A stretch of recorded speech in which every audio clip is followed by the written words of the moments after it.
Cyndaquil is probably the most popular starter in all of Johto, and today we are going to try and beat all of Heartgold using only this one Cyndaquil called Subscribe To. Since if you haven't seen my Chikorita video, I called that Subscribe, so this is just the second one. So today we are going to see if we can beat Lance using just this Cyndaquil. Also, a bunch of you guys who are watching this video right now aren't actually subscribed to my channel. So if you haven't subscribed and you're watching this and you enjoy watching these videos on this channel, I'd really appreciate if you can click the button. So obviously we start the game and we pick our brand new only usable Pokemon, Cyndaquil. We do all of the introduction stuff like going to Mr. Pokemon's house or whatever his name is, getting a Pokedex, getting the egg. We then beat our rival again and get accused by the police officer and not get defended by Professor Elm, who's standing right there and knows we didn't do it. And then finally, after all of that, we can start making our way over to the first gym and Sprout Tower. While we were climbing the tower, Subscribe leveled up to level 14 and evolved into an even bigger Subscribe, which is pretty cool.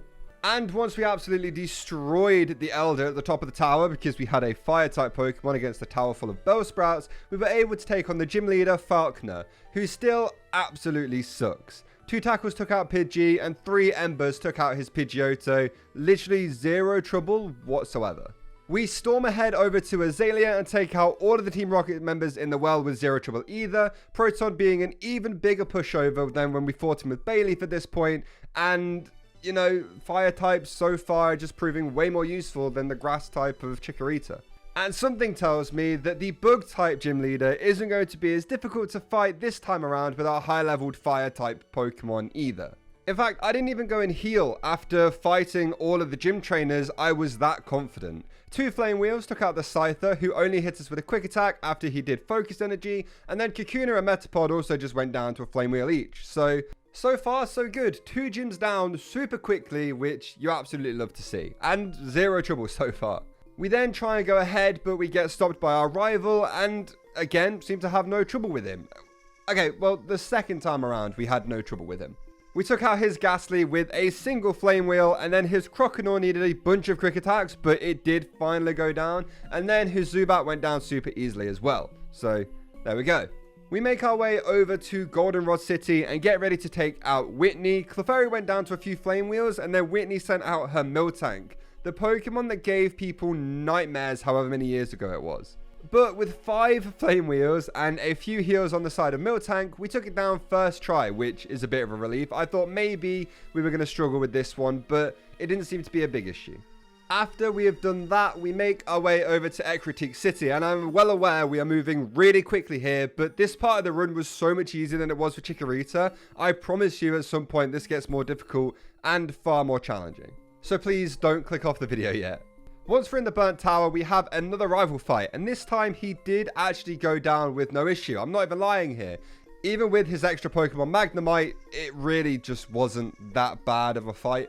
We then set Suicune into the world and got ready to take on Morty, the Ghost-type gym leader. Now, this one, admittedly, took a few tries, mainly because I tried to run in and start the battle without actually healing, and then got super unlucky with Gengar, putting me to sleep, but eventually, we do get lucky.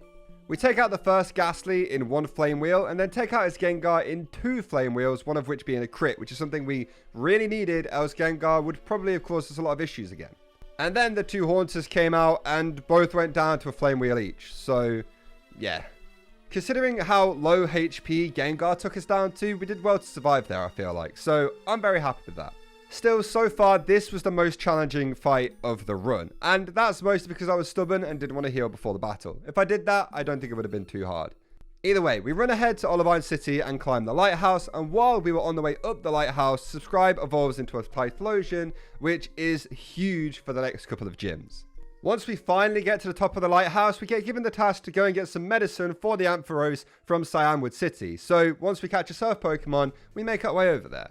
And while we do pick up the medicine straight away, we don't rush back to help this Ampharos who is ill. No, we take on a gym leader instead, because that's far more important.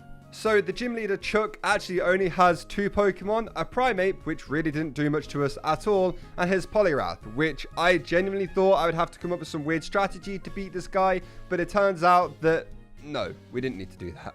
Once the battle starts, we take out the primate with 2 lava plumes and a quick attack, and then Poliwrath comes out and we get super lucky here, and Chuck doesn't decide to use body slam too often, and Poliwrath keeps trying to use focus punch, and we don't get stopped by being paralyzed that much either, which helped us a lot, so he can never get an attack off on us, and we still won this battle with just 24 HP and while paralyzed. So that was quite close. Once we beat Chuck, we head back to Olivine City, finally, and I kind of forgot Jasmine was still waiting for us there, so oops. But once we got back to her gym, it was finally time to take her on, and she uses only steel types, so yeah. In Mahogany Town, we take out the red Gyarados and then take on the Team Rocket base. I fought all of the trainers in here just because I thought the XP would be quite good, and getting some free training in on trainers rather than wild Pokemon always seemed like a better deal to me, especially in this game where the wild Pokemon, even at the end of the game, are like level 30. I've realized that all of these executive battles are way easier now that we have a fire type rather than a grass type, and just in general Team Rocket is way easier to deal with a Typhlosion rather than a Meganium, so we breezed through this whole section without literally any trouble. But once we finally took out all of the electrodes as well, we could go and take on the 7th gym leader, Price.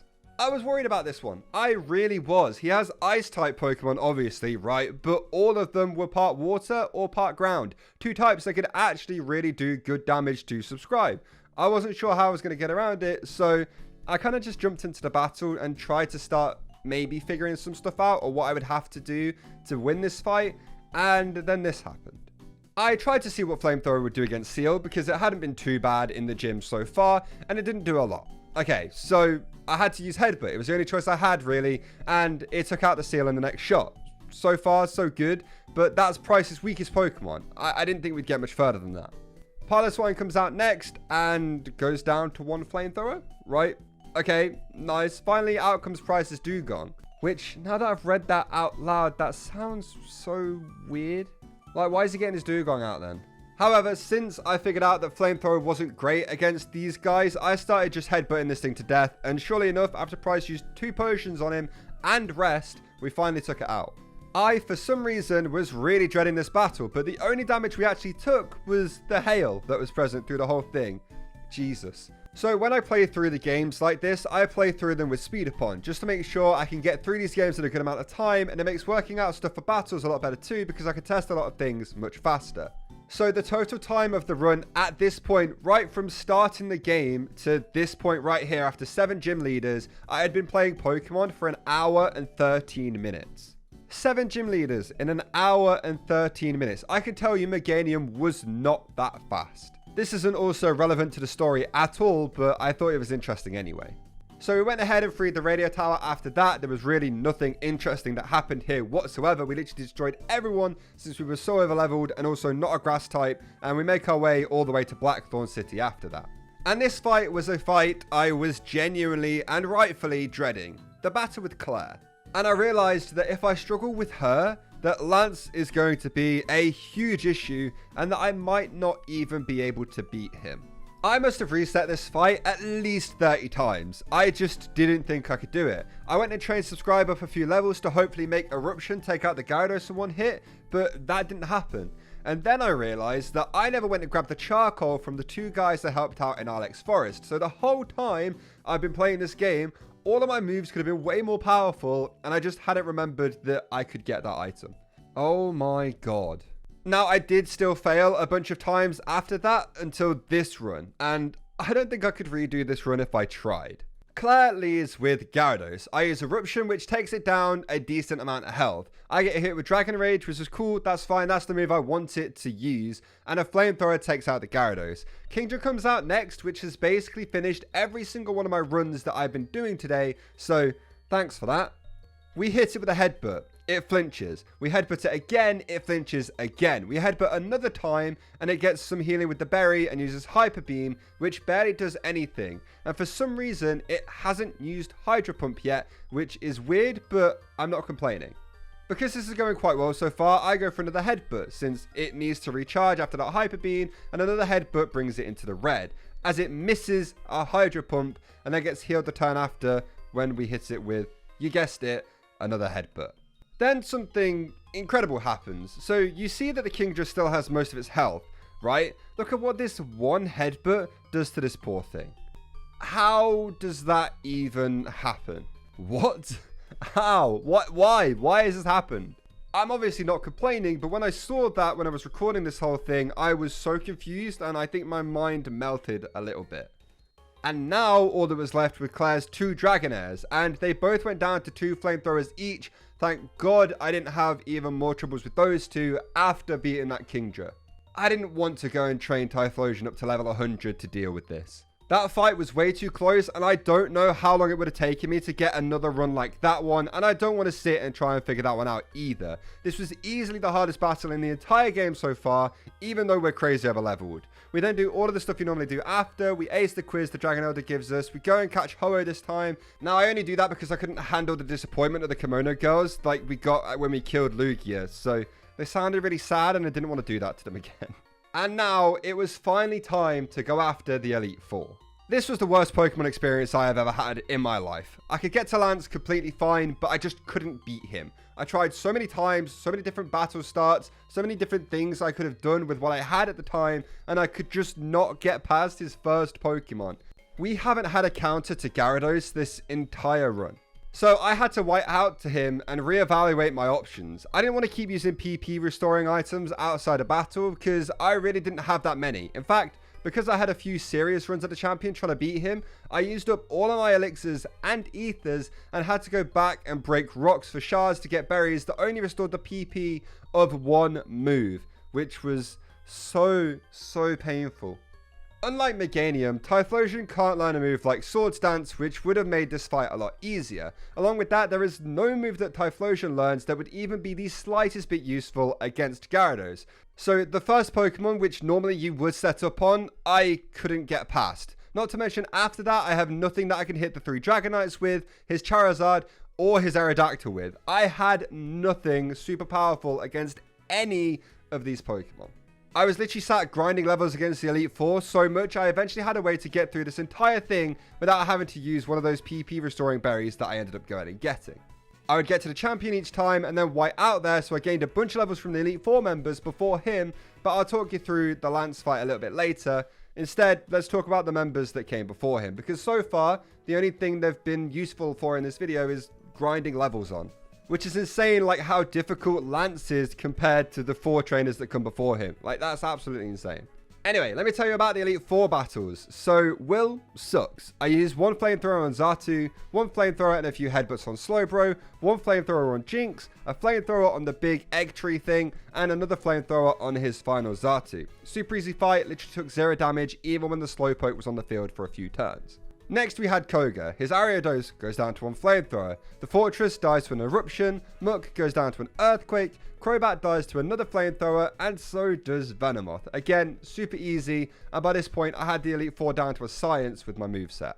Bruno was a little bit more challenging since I didn't want to use so many flamethrowers because I knew I'd need them against Lance. I had to mix in a few earthquakes to take these Pokemon out. Hitmontop goes down to a flamethrower, Onix down to an earthquake, Machamp also goes down to a flamethrower, Hitmonlee goes down to an earthquake, and so does Hitmonchan. This one took me a while to get perfect because I kept trying to use Headbutt and Subscribe wasn't quite strong enough to one-hit KO them with Earthquake yet, but now she is, so it's no problem. And finally, Karen. I used 1 flamethrower on Umbreon to take her out. I used Eruption on Gengar because I wanted a few extra flamethrowers once I restored the PP of flamethrower after this fight, and it has Levitate, so Earthquake wouldn't work. Houndoom comes out and goes down to an earthquake, Murkrow goes down to a flamethrower, and Vileplume goes down to another flamethrower. This was a weird mix of saving PP even after boosting it as much as I could, because I felt like I was going to need a lot of flamethrowers against Lance if I even survived for that long. I failed so many more times against Lance after this run through the Elite Four, but I was determined. I eventually got rid of Headbutt on Subscribe because it just wasn't going to be useful in this fight, and I needed something with a little bit more power. And that move was Fire Blast. I was ready. I thought I had a good idea of how I could beat him, so I started up the battle one more time, and this is what happened. Lance, like he always does, leads with Gyarados, and we use a flamethrower to hit him to just below half HP. So another flamethrower after that takes out Gyarados, and Aerodactyl is out next, who hits us hard with Rock Slide but goes down to 2 flamethrowers. And then the onslaught of Dragonites come out. Fire Blast barely does half damage to this thing. Dragonite used Safeguard for some reason, and I used Flamethrower to take it down to a quarter. It locks itself into Outrage, which isn't that great, but actually works quite well for me. And another Flamethrower manages to take it out. However, we're left with 10 HP. I thought this was where the run ends. I was ready to reset again, but I kept going, and the second Dragonite comes out, and Fire Blast takes it out in one hit. This is pretty much exactly what we needed. His next Dragonite also suffers the same fate, and somehow we are left in a 1v1.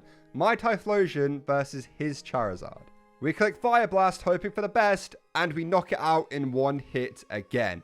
We've just beat the champion after hours and hours of resetting this fight, mixing up the strats and trying again, and this one felt so good. It pains me to say that Meganium was far easier once we got to this point in the run. Like, it was absolutely insane having Swords Dance, and not having that thing against Lance was really painful. So there we have it. I beat Pokemon Heartgold using just a Cyndaquil and his evolved forms. I'm not sure if I will ever be able to beat Red with just Typhlosion, but I'd be down to give it a shot if you guys wanted to see that. This has been pain so far. It really has been, but I will go through even more pain for you lot if you wanted to see it. But anyway, make sure you subscribe to this channel if you're new, and I'll see you all next time. Goodbye.